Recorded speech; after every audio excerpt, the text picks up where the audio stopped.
जय जय श्री राम। उन्होंने जाकर राजा का सुंदर बाग देखा। वहां वसंत ऋतु लुभाकर रह गई। उनको लुभाने वाले अनेक वृक्ष लगे हैं। रंग बिरंगे उत्तम लताओं के मंडप छाए हुए हैं। नए पत्ते, फूलों और फूलों से युक्त सुंदर वृक्ष अपनी संपत्ति के कल्प वृक्ष भी लजा रहे हैं। पपीहे, कोयल, तोते, चकोर आदि पक्षी मीठी बोली बोल रहे हैं और मोर सुंदर नृत्य कर रहे हैं। बाग के बीचों बीच सुहावने सरोवर सुशोभित हैं, जिनमें मणियों की सीढ़ियाँ विचित्र ढंग से बनी हैं। उनका जल निर्मल है, जिनमें अनेक रंगों के कमल खिले हुए हैं। जल के पक्षी कलरव कर रहे हैं और भ्रमज गुंजार कर रहे हैं। बाग और सरोवर को देखकर प्रभु श्री रामचंद्र जी भाई लक्ष्मण सहित हर्षित हुए। यह बाग वास्तव में परम रमणीय है, जो जगत को सुख देने वाले श्री रामचंद्र जी को सुख दे रहा है। चारों ओर दृष्टि डालकर और मालियों से पूछकर वे प्रसन्न मन से पत्र पुष्प लेने गए। उसी समय सीता जी वहाँ आई। माता ने उन्हें गिरिजा पार्वती जी की पूजा करने के लिए भेजा था। साथ में सब सुंदरी और सयानी सखियां हैं, जो मनोहर वाणी से गीत गा रही हैं। सरोवर के पास गिरिजा जी का मंदिर सुशोभित है, जिनका वर्णन नहीं किया जा सकता। देखकर मन मोहित हो जाता है। सखियां सहित सरोवर में स्नान करके सीता जी प्रसन्न मन से गिरिजा जी के मंदिर में गई। उन्होंने बड़े प्रेम से पूजा की और अपने योग्य सुंदर वर मांगा। एक सखी सीता जी का साथ छोड़कर फुलवाड़ी देखने चली गई। उसने जाकर दोनों भाइयों को देखा और प्रेम से विह्वल होकर वह सीता जी के पास आई। सखियों ने उनकी दशा देखी कि उसका शरीर पुलकित है और नेत्रों में जल भरा है। सब कोमल वाणी से पूछने लगी और अपनी प्रसन्नता का कारण बता उसने कहा, 2 राजकुमार बाग देखने आए हैं। किशोर अवस्था में हैं और सब प्रकार से सुंदर हैं। वे सांवले और गोरे रंग के हैं। उनके सौंदर्य को मैं कैसे बखा कर कहूँ। वाणी बिना नेत्रों की और नेत्रों के वाणी नहीं है। यह सुनकर और सीता जी के हृदय में बड़ी उत्कंठता जाकर सब सयानी सखियां प्रसन्न हुई। तब एक सखी कहने लगी, हे सखी, ये वही राजकुमार है जो सुना है कि कल विश्वामित्र मुनि के साथ आए हैं और जिन्होंने अपने रूप की मोहिनी डालकर नगर की स्त्री पुरुषों को अपने वश में कर लिया है। जहाँ तहाँ सब लोग उन्हीं की छवि का वर्णन कर रहे हैं। अवश्य चलकर उन्हें देखना चाहिए, वे देखने ही योग्य हैं। उनके वचन सीता जी को अत्यंत ही प्रिय लगे और दर्शन के लिए उनके नेत्र अकुला उठे। उसी प्यारी सखी को आगे करके सीता जी चली। पुरानी प्रीति को कोई लख नहीं पाता। नारद जी के वचन का स्मरण करके सीता जी के मन में पवित्र प्रीति उत्पन्न हुई। वे चकित होकर सब ओर इस तरह देख रही है मानो डरी हुई मृग छोनी इधर उधर देख रही हो। कंकण हाथ में कड़े, कर्णधनी और पाइजेब के शब्द सुनकर श्री रामचंद्र जी हृदय में विचार कर लक्ष्मण जी से कहते हैं, यह ध्वनि ऐसी आ रही है मानो कामदेव ने विश्व को जीतने का संकल्प करके डर के डंके पर चोट मारी है। ऐसा कहकर श्री राम जी ने फिर कर उस ओर देखा। श्री सीता जी के मुख रूपी चंद्रमा को निहारने के लिए उनके नेत्र चकोर बन गए। सुंदर नेत्र स्थिर हो गए।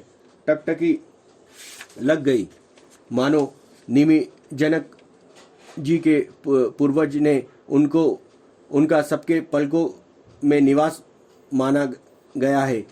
लड़की दामाद से मिलन प्रसंग को देखना उचित नहीं है।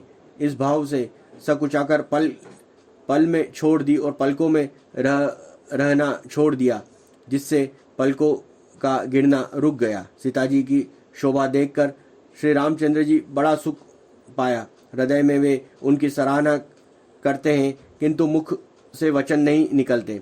वह शोभा ऐसी अनुपम है मानो ब्रह्मा ने अपनी सारी निपुणता को मूर्तिमान कर संसार को प्रकट करके दिखा दिया है। वह सीता जी की शोभा सुंदरता को भी सुंदर करने वाली वह ऐसी मालूम हो रही है मानो सुंदरता रूपी घर में दीपक की लो जल रही हो।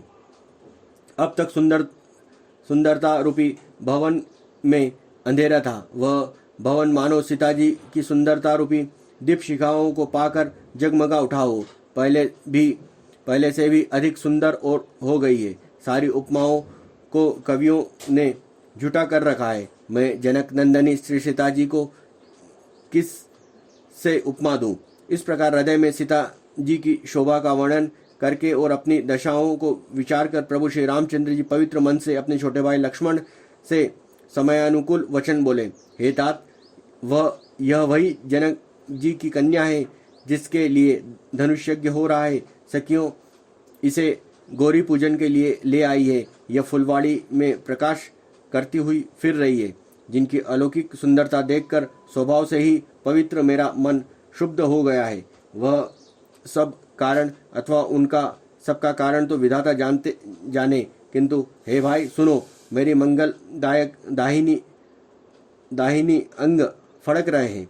रघुवंशियों का यह सहज जन्मगत स्वभाव है कि जिनका मन कभी कुमार्ग पर पैर नहीं रखता है।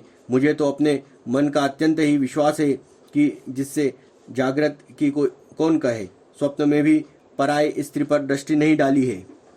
रण में शत्रु जिनकी पीठ नहीं देख पाते, अर्थात जो लड़ाई के मैदान में भागते नहीं है, पराय स्त्रियां जिनके मन और दृष्टि को नहीं खींच पाती, और भिखारी जिनके यहाँ से नहीं पाते, खाली हाथ नहीं लौटते, ऐसे श्रेष्ठ पुरुष संसार में थोड़े हैं।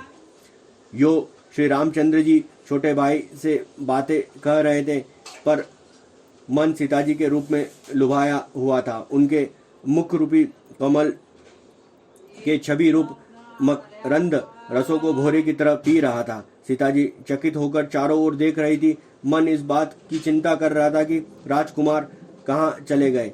बाल मृग नयन, मृग के छोने की सी आंख वाले सीता जी जहाँ दृष्टि डालती है, वहाँ मानो श्वेत कमलों की कतार बरस जाती है।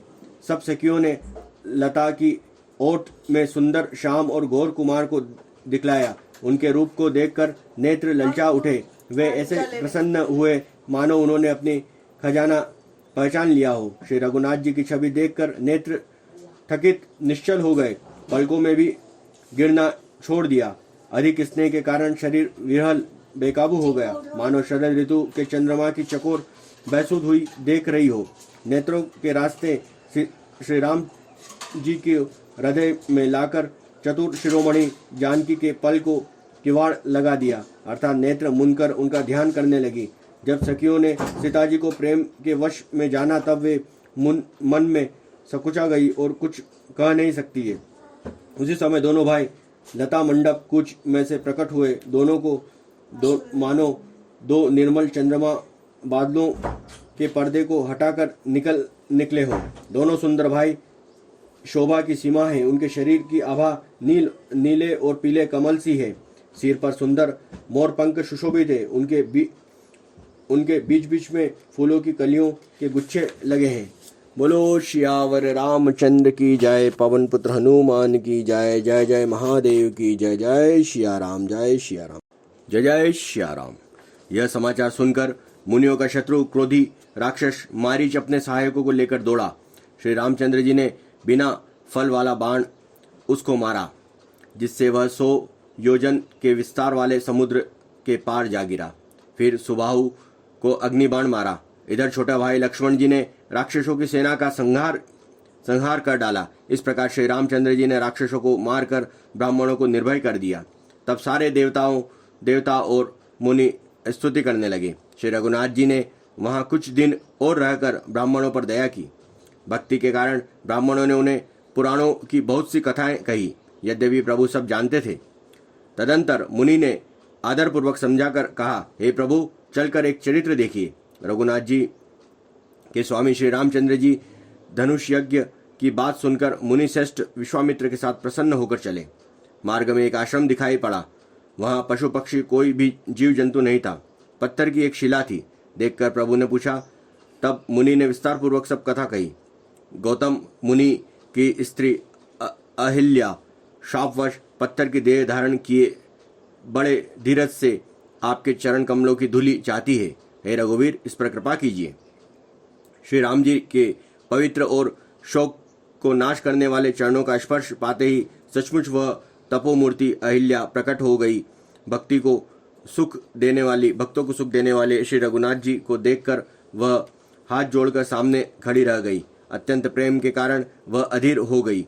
उसका शरीर पुलकित हो उठा और मुख से वचन कहने में नहीं आते थे। वह अत्यंत बड़ भागिनी अहिल्या प्रभु के चरणों से लिपट गई और उसके दोनों नेत्रों में जल, प्रेम और आनंद के आंसुओं की धारा बहने लगी। फिर उसने मन में धीरज धरकर प्रभु को पहचाना और श्री रघुनाथ जी की कृपा से भक्ति प्राप्त की। वह अत्यंत निर्मल वाणी से उनसे इस प्रकार स्तुति प्रारंभ की कि हे ज्ञान के से जानने वाले योग्य श्री रघुनाथ जी, आपकी जय हो। मैं सहज ही अपवित्र स्त्री हूँ और हे प्रभु, आप जगत को पवित्र करने वाले, भक्तों को सुख देने वाले और रावण के शत्रु हैं। हे कमल नयन, ये संसार जन्म मृत्यु के भय से छुड़ाने वाले, मैं आपके शरण आई हूँ, मेरी रक्षा कीजिए। मुनि ने जो मुझे श्राप दिया सो बहुत ही अच्छा किया। मैं उसे अत्यंत अनुग्रह मानती हूँ कि जिसके कारण मैंने संसार से छुड़ाने वाले श्री हरि आपके नेत्र भर कर देखा है। इसी आपके दर्शन को शंकर जी सबसे बड़ा लाभ समझते हैं। हे प्रभु, मैं बुद्धि की बड़ी भोली हूँ। मेरी एक विनती है, हे नाथ, मैं और कोई वर नहीं मांगती, केवल यही चाहती हूँ कि मेरा मन रूपी भोरा आपके चरण कमलों की रज के प्रेम रूपी रस का सदा पान करता रहे। जिन चरणों में परम पवित्र देव नंदनी गंगा जी प्रकट हुई है, जिन्हें शिव जी ने सिर पर धारण किया और जिन चरण कमलों को ब्रह्मा पूजते हैं, कृपालु हरि आपने उन्हीं को मेरी सिर पर रखा। इस प्रकार स्तुति करती हुई बार बार भगवान के चरण में गिरकर जो मन को बहुत ही अच्छा लगा, उस वर को पाकर गौतम की स्त्री अहिल्या आनंद में भरी हुई पतिलोक को चली गई। प्रभु श्री रामचंद्र जी ऐसे दिन बंधु और बिना ही कारण दया करने वाले तुलसीदास जी कहते हैं कि हे शठ मन, तू कपट जंजाल छोड़कर उन्हीं का भजन कर।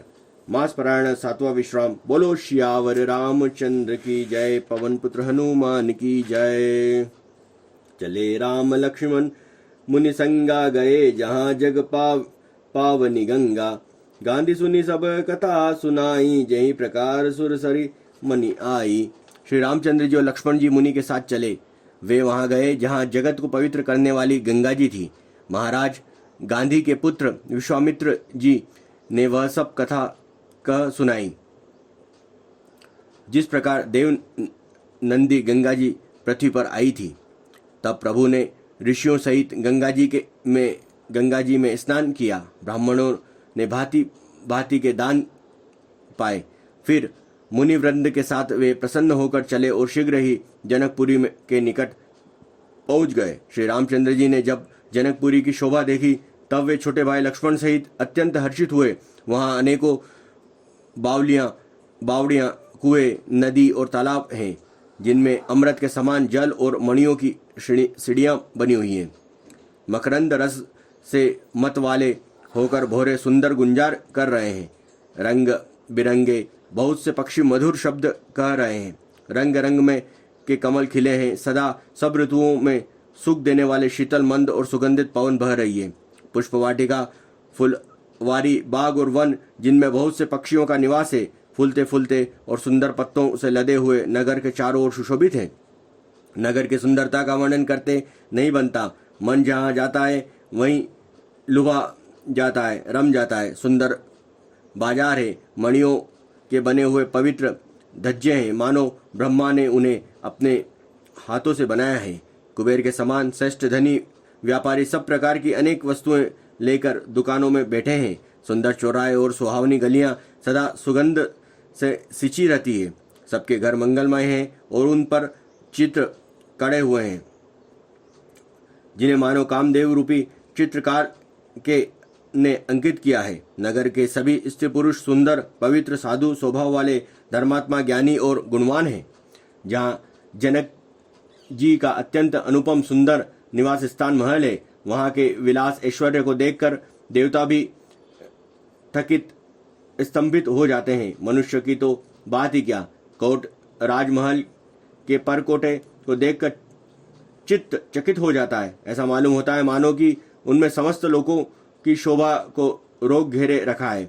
उज्ज्वल महलों में अनेक प्रकार के सुंदर रीति के बने हुए जटित सोने की जरी के पर्दे लगे हुए हैं। सीता के रहने के सुंदर महल की शोभा वर्णन किया ही कैसे जा सकता है। राजमहल में सब दरवाजे फाटक सुंदर हैं, जिनमें वज्र के मजबूत अथवा हीरो के चमकते हुए किवाड़ लगे हैं।